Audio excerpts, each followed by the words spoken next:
Assalamualaikum warahmatullahi wabarakatuh. Hello, let me introduce myself. My name is Annisa Rizqika Salsabila, but I'm usually called Tika. I'm a student from Muhammadiyah University of Jakarta, majoring in English education. Today, I made a video to complete my final semester assessment, and I will explain the book I have read, namely the vocabulary book, Language Teaching, a sim for teacher education. I think this book is very good and very recommended for teachers and students to read. Because in this book explains the first there is vocabulary. It's experience of most language teachers that the single biggest component of any language course is vocabulary. No matter how well the students learn grammar, no matter how successfully the sounds of L2 are mastered without words to express a wide range of meanings, communication in an L2 just cannot happen in any meaningful way. And yet, vocabulary often seems to be the least systematic and the least well settled for of all the aspects of learning a foreign language. The purpose of this book is to look at what we do now about the vocabulary of a language like English and to reflect on how this has been applied in language teaching. In section 1, we look at theoretical, descriptive, and psycholinguistic models of the vocabulary of English. We consider to what extent the vast word store of English can be said to be organized, whether in terms of the systematic semantic relation among words, or how words are organized in the mind, or how words are patterned in their actual use by speakers and writers of the language.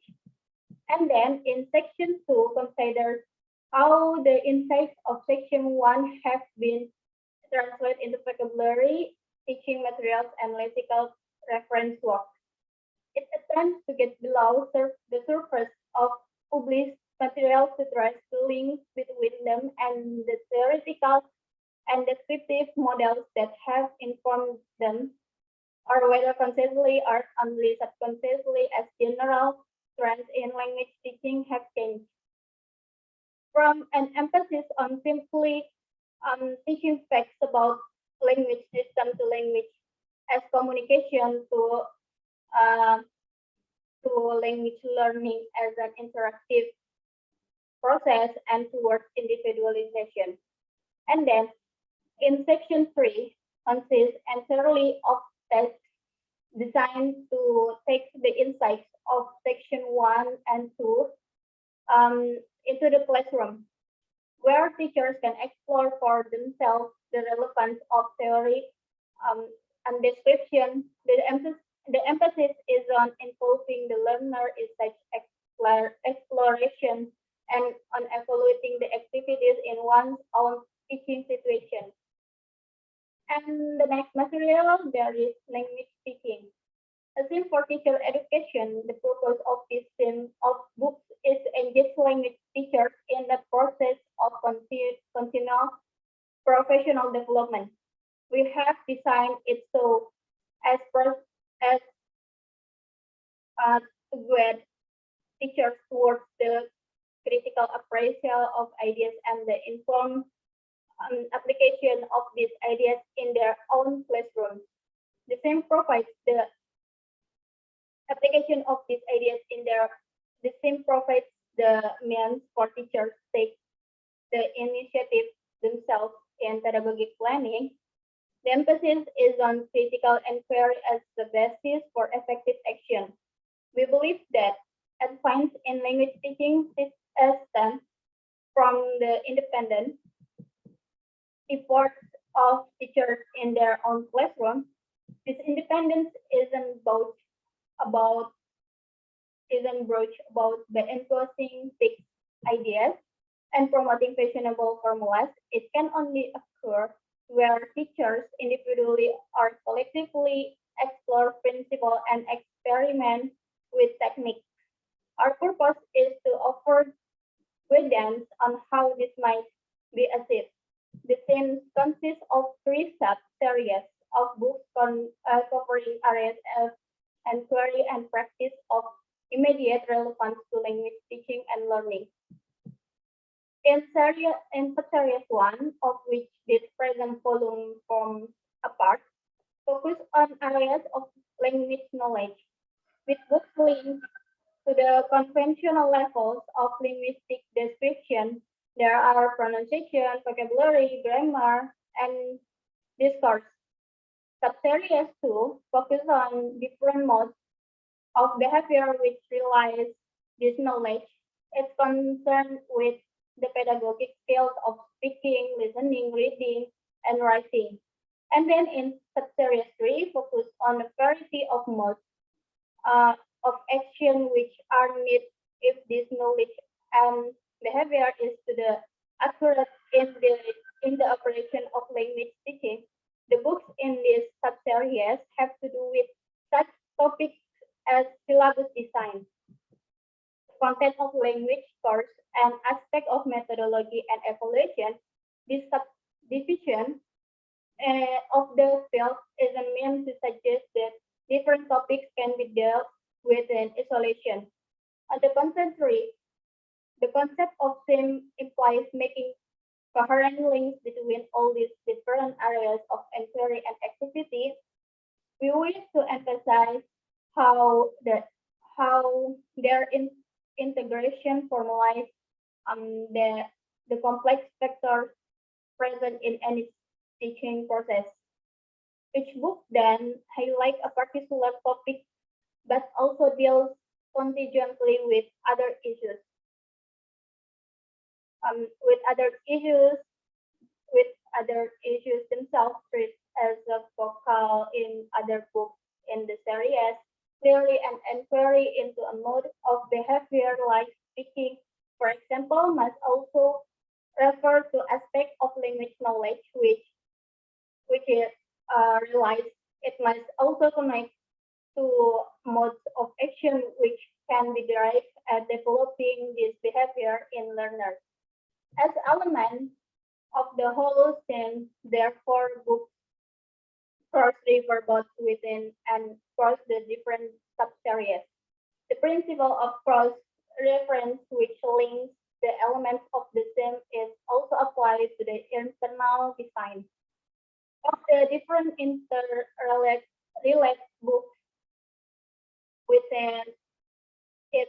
Thus, each book contains three sections, which by a combination of text and task engage the reader in a principle inquiry into ideas and practice.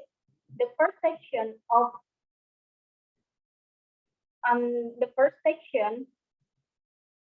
each book makes explicit those theoretical ideas which bear on the topic in question.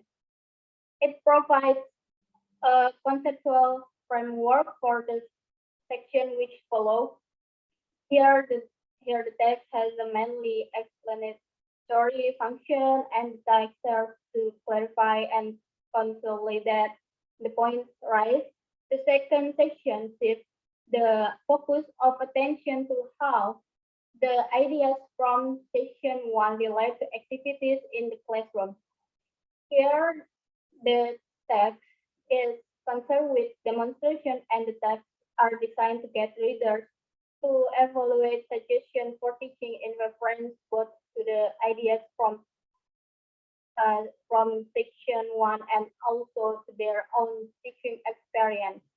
In the third section, this experience is projected into future work. Here, the set of tasks model on those in section two are designed to be carried out by the reader as a combination of teaching techniques and action research in the actual classroom. It's this it's this section that denotes the reader's contact with reality. The ideas expounded is section one and links to pedagogy. Practice in section two are known to be systematically tested out in the process of classroom teaching. If language teaching is to be a genuinely professional enterprise, it requires continual experimentation and evaluation on the part of practitioners, whereby in seeking to be more effective in their pedagogy, they provide at the same time and as a corollary for their own continuing education. It's our aim in this theme to promote this dual purpose.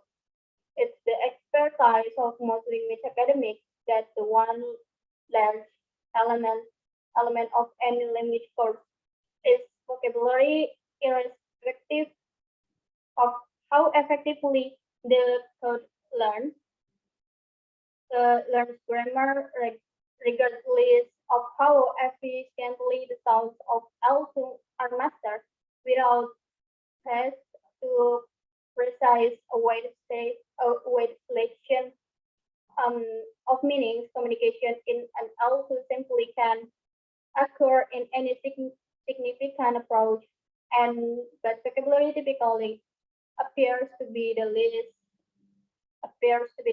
systemized and the least effectively settled for all of the points of studying uh, of overseas language. The aim of this ebook is to take a look at what we do now, concentrating the vocabulary of a language like English and to reflect on how this has been utilized in language instructing.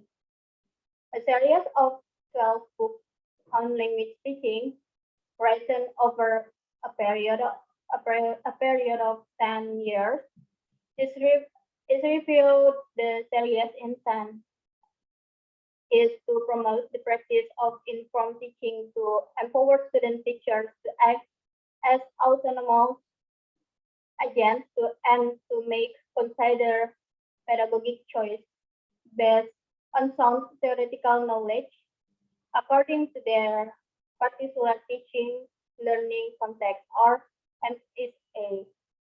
Okay, that's from me. Thank you for your attention. Wassalamualaikum warahmatullahi wabarakatuh.